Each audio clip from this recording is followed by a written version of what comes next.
Everyone loves a nice submerge in a bubbly bath. Many like to take a dip in the local swimming pool. However, no one wants to have to swim for their lives in the face of a globe-spanning deluge.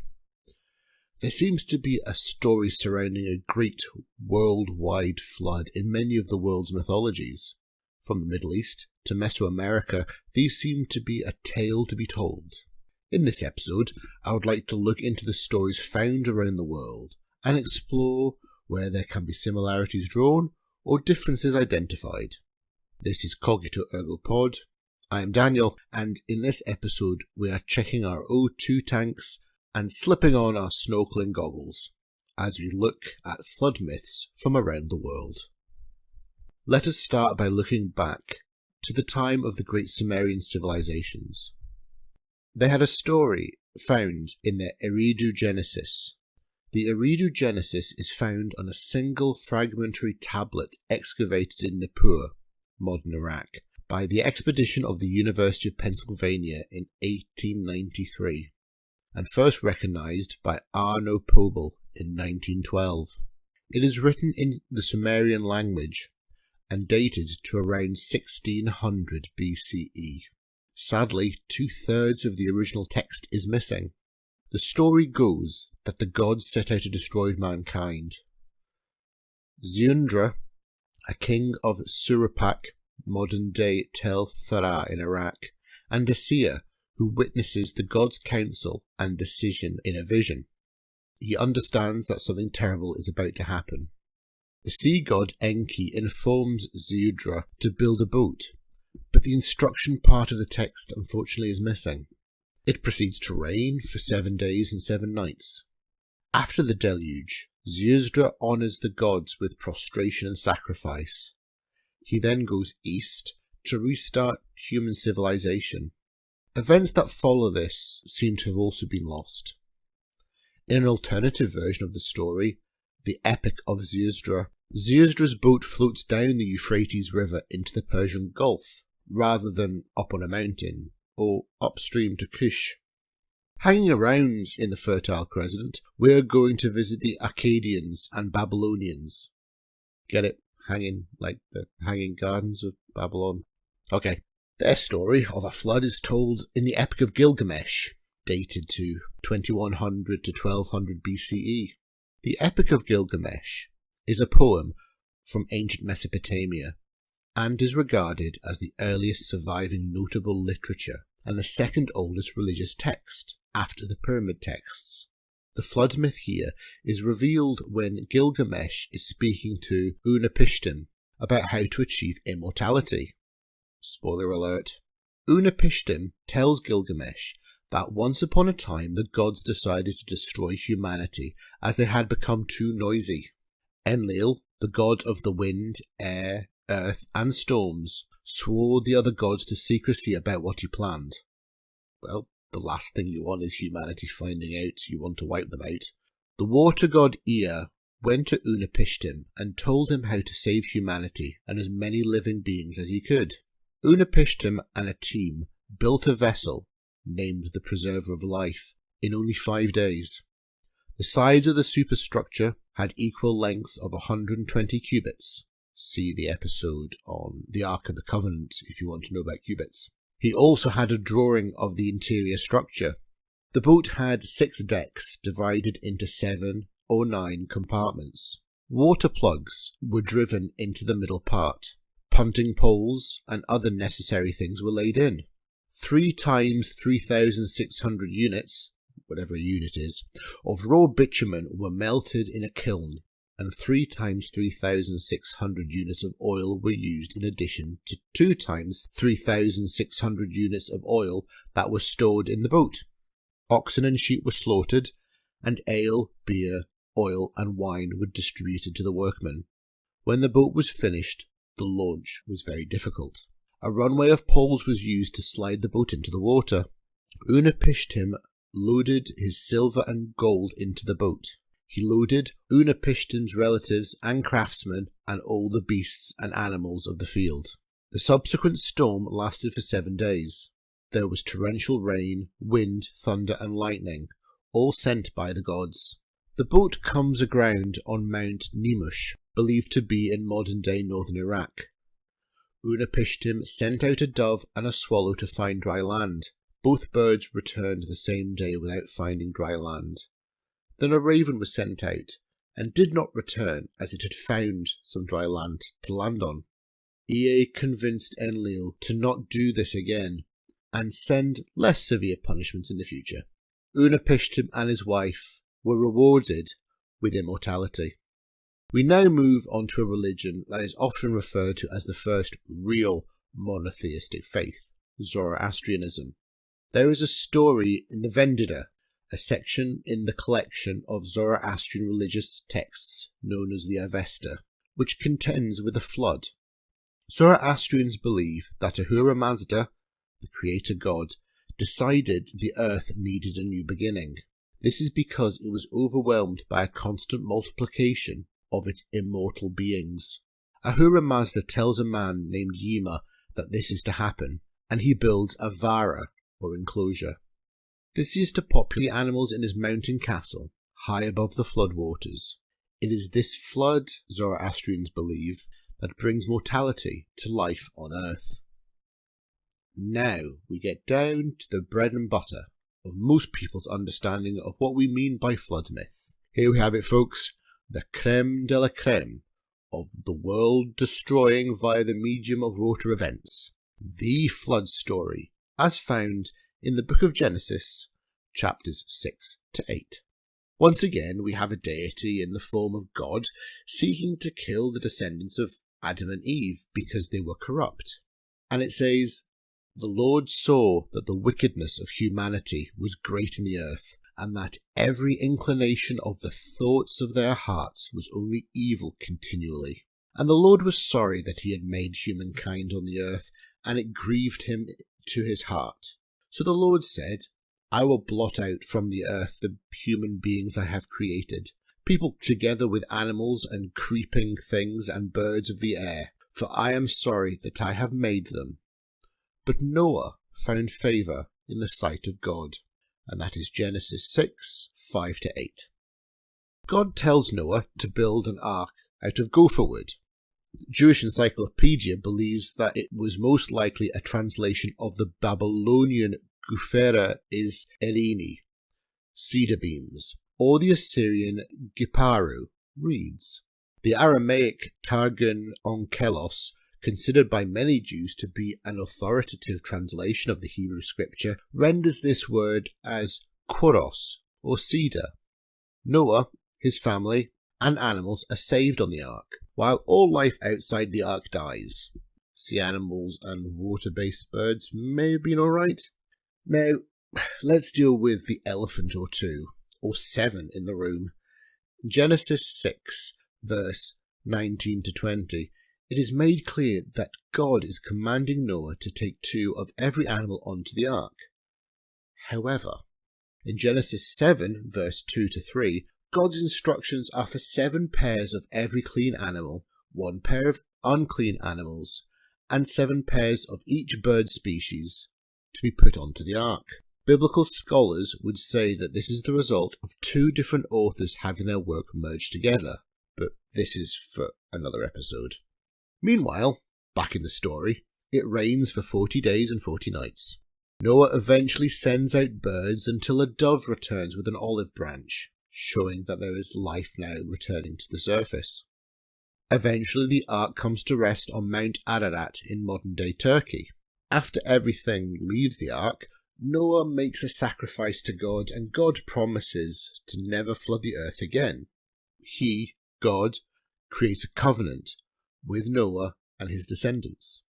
And it says, "Then Noah built an altar to the Lord and offered burnt offerings on it from every clean animal and every clean bird. When the Lord smelled the pleasant aroma, he told himself, I will never again curse the land because of human beings, even though human inclinations remain evil from youth, nor will I destroy every living being ever again, as I've done. Never again, as long as the earth exists, will sowing and harvest, cold and heat, summer and winter, and day and night ever cease." And that is Genesis 8, 20-22. God promises Noah that he and his sons shall replenish the earth. He gives them all the living things to eat, and some rules as to how they should be eaten. God also gives over 8 laws, known as the Noahide laws, and I am sure I'll come back to these in a future episode. Meanwhile, just across the Mediterranean in the lands now constituting Greece, there was another flood myth.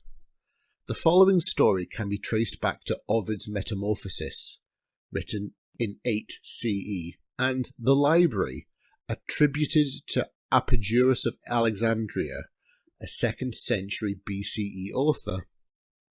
According to accounts, Zeus decides to destroy humans for their sinfulness, and he worries that they will contaminate other earthly beings. Ew. The other gods do not agree with Zeus because they will miss the sacrifices, but they go along with it, probably terrified he will try and have his wicked way with them. The gods agree that a flood is better than a fire, as fire could spread out of control and reach Olympus. As they did not have property insurance at the time, it would be a safer option, clearly. An alternative account says that Zeus decided to destroy mankind because King Lycian of Arcadia fed him human flesh at a feast. This is the same Lycian whom Zeus also turned into a wolf, and is considered one of the earliest examples of werewolf lycanthropy in human history. But once again I digress. It is Poseidon in the story who raises the water levels and causes a flood. Zeus does not have the intention of saving any of humanity.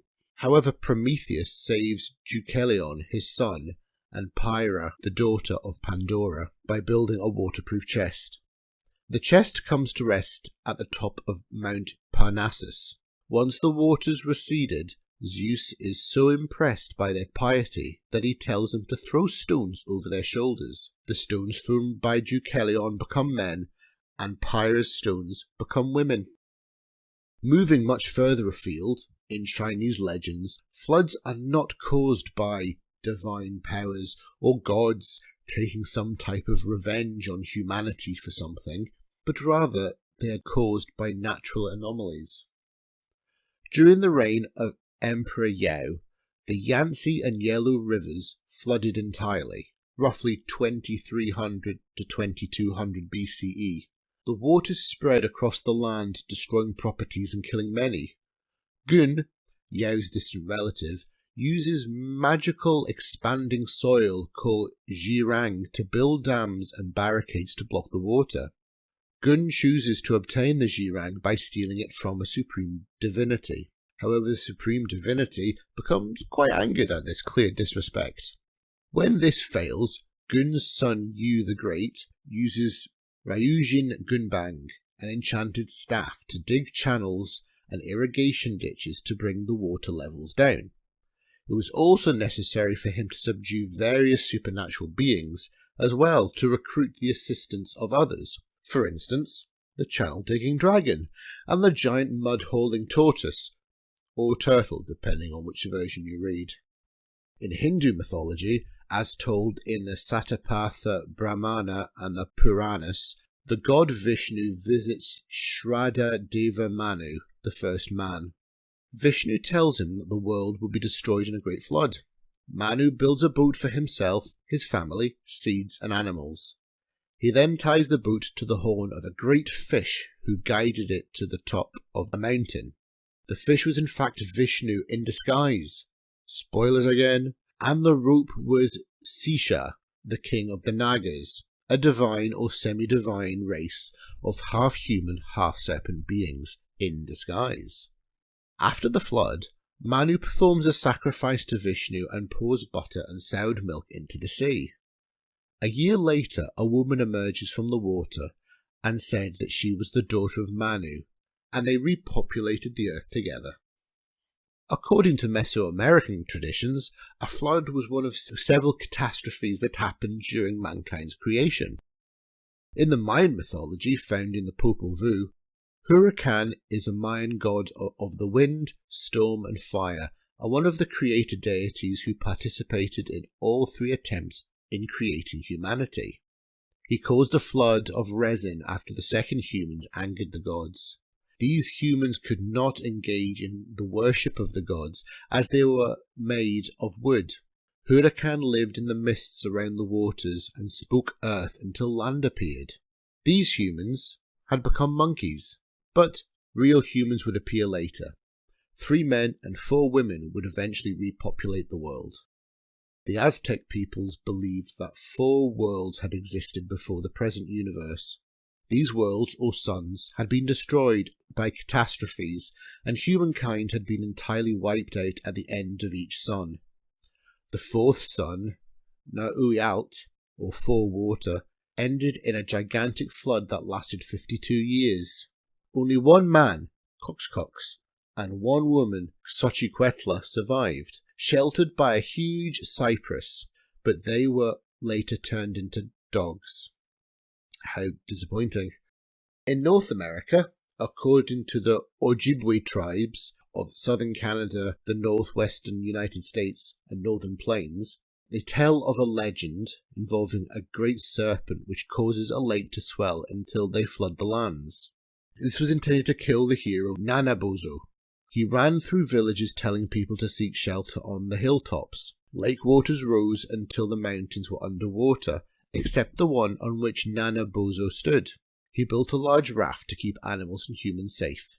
This was until the waters receded and the great serpent had died. The Cree flood myth goes that Wisagatcak, the trickster, built a dam across a stream in an attempt to capture the great beaver as it left its lodge. He waited all day until finally at dusk the huge creature swam towards him. Now, the great beaver possesses powerful magic, and as Wisagatcak prepared to spear it, created a spell that caused a muskrat to bite Wisagatcak in the behind, making him miss the target. Though spared, the great beaver was angry and wanted revenge. The next morning, Wisagatcak was dumbfounded. After being bitten, he had dismantled his dam, but the water level had not gone down, even though the stream was now flowing freely through the spot where the dam had been. Even more strange, the water level continued to rise higher and higher. The great beaver had worked powerful magic indeed. The entire world was flooding. For 2 weeks, the great beaver and the little beavers kept busy making all the waters of the earth rise until not one spot of dry land could be found. In great haste, Wisagatcak built a raft of logs and took many animals aboard with him. The water continued to rise for yet another 2 weeks. At the end of the 2 weeks, the muskrat left the raft to search for land, but even the muskrat, who is accustomed to living between earth and water, drowned. Then a raven left the raft. He flew around the entire world, but found no land, only water. Then Wisagatcak made his own magic with the help of a wolf on his raft. During the next 2 weeks on the raft, moss grew all over its surface. The wolf ran around and around on the raft, causing the moss to become magically expanding earth until the raft was a vast landmass. However, to this very day, water springs up through holes in the ground, cracks in that original raft. I realise that I have missed many more myths and legends from this episode involving floods, but I realise that I would be here for at least 40 days and 40 nights trying to cover them all, and I'm not ready for a 2-part episode just yet.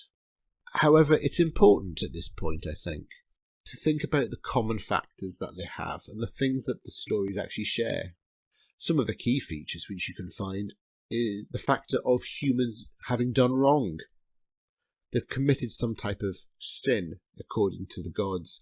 They have been too noisy, multiplied too fast, been immortal, just generally been bad. There are these wrathful gods, or just one god, who seem to have this agenda when it comes to dealing with these people and what they think is the best way to approach it. There is the flood, whether it be water or resin. Some kind of central figure or hero comes along to save the day. There's 1 or 2 or a multitude of individuals involved in this whole process of saving humanity. And there is the attempt to save life, whether it be animal, vegetable or mineral. People are saved, animals are saved, plants are saved, and there's a process of recovery and repopulation. There's an understanding between the gods and humanity about how things will be going forward, and there's also an understanding between the gods and general life on the planet. It's really hard, I think, sometimes to realise that these connections are so important, but at least one is found in most stories, and there is plenty of intertwining to take place. However, there are explanations which can be provided for this. There are theories and ideas about where these stories may come from. These aren't just somebody sitting around a fire necessarily, twiddling their thumbs and thinking of a good story to tell. There are potential real geological, geographical, cultural explanations. Most major settlements are built near major rivers, whether it be the Nile, the Tigris, Euphrates, Yangtze, Yellow River, Ganges, etc. It is also very common for major rivers to flood, particularly if they have seasonal heavy rain or monsoon seasons. In fact, cultures such as the ancient Egyptians relied on this flooding to help fertilise and water their crops. Localised events consisting of flooding could account for some of the flood myths.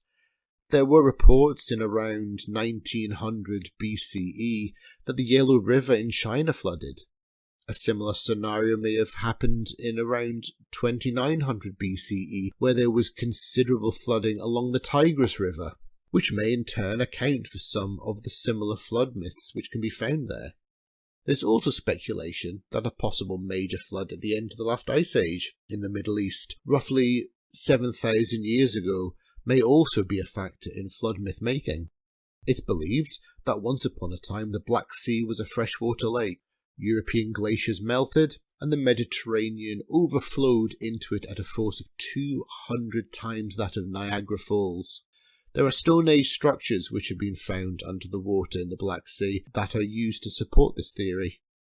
The volcanic eruption on Thera, where you would find a modern-day Santorini, in roughly 1600 BCE, destroyed much of the island. This island is now known as a place which had previously been inhabited by the Minoan culture.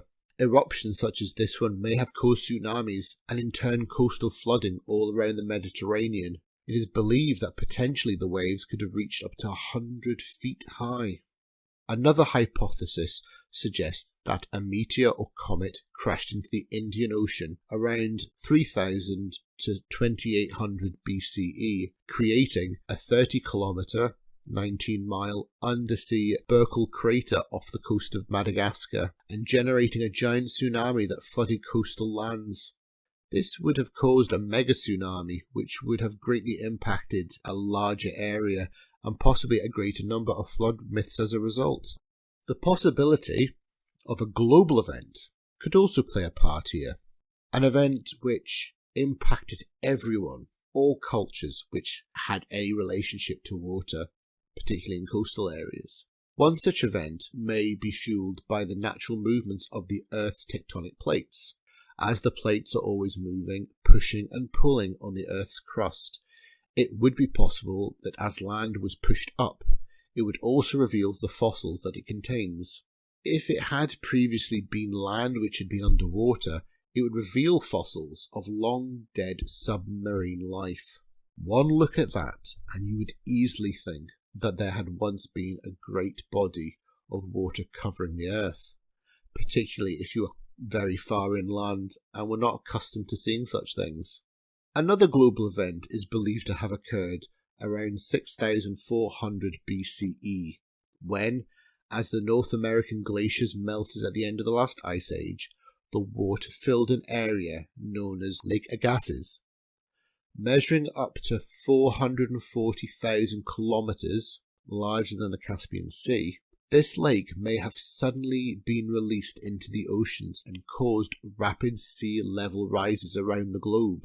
It may also simply be that due to the extensive areas of melting ice around the world, resulting in water levels rising roughly 125 metres, that many inhabited areas were now underwater, and it would appear as though a great flood was engulfing the world.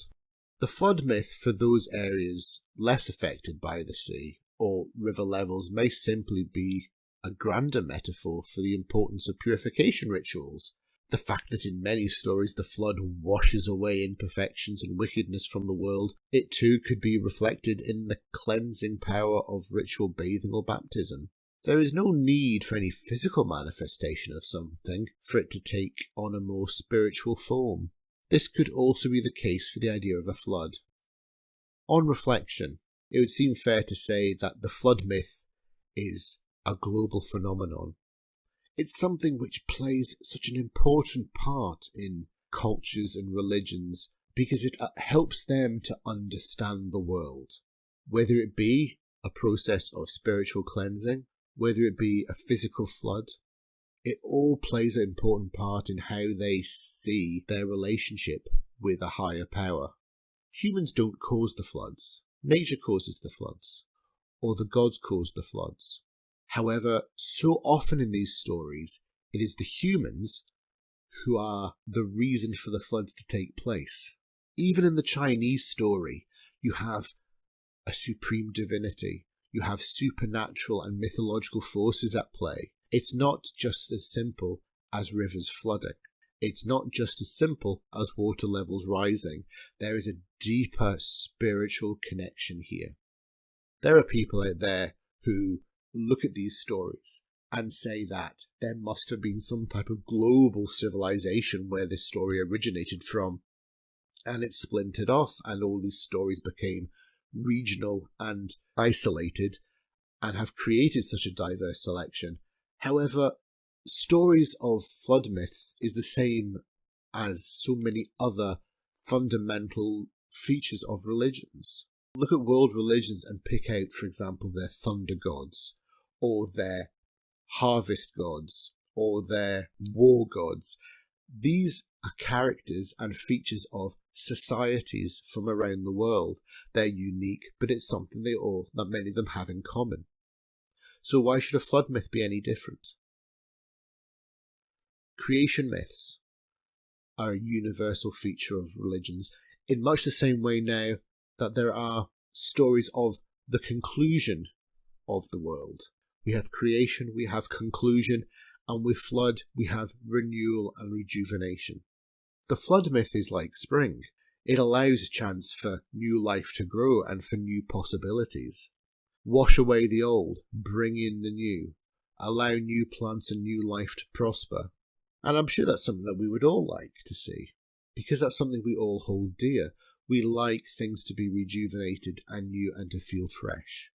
And these stories are trying to give people hope that there is always a possibility of good things to come out of bad situations. And I can't think of much worse than a global flooding. So for now, it is best to take the plug out and get all dried off as we come to the end of this episode. Thank you very much for listening. If you could give me a rating and or a comment, please do. You can do this on your podcast platform that you use to listen. That would be fantastic. Each download and follow helps this podcast to grow and goes to show that there is an interest in all things religion and philosophy. If I have missed out a flood myth from where you come from, please let me know in the comment section. Alternatively, give me a search on YouTube. You'll find this podcast there where you can listen back. Give me a like, give me a comment, give me a follow. Same again for Instagram, at cogito_ergo_pod. It all helps, it all adds up to help this podcast to grow. So for now, I'd like to thank you for listening, and I'll catch you all again next time.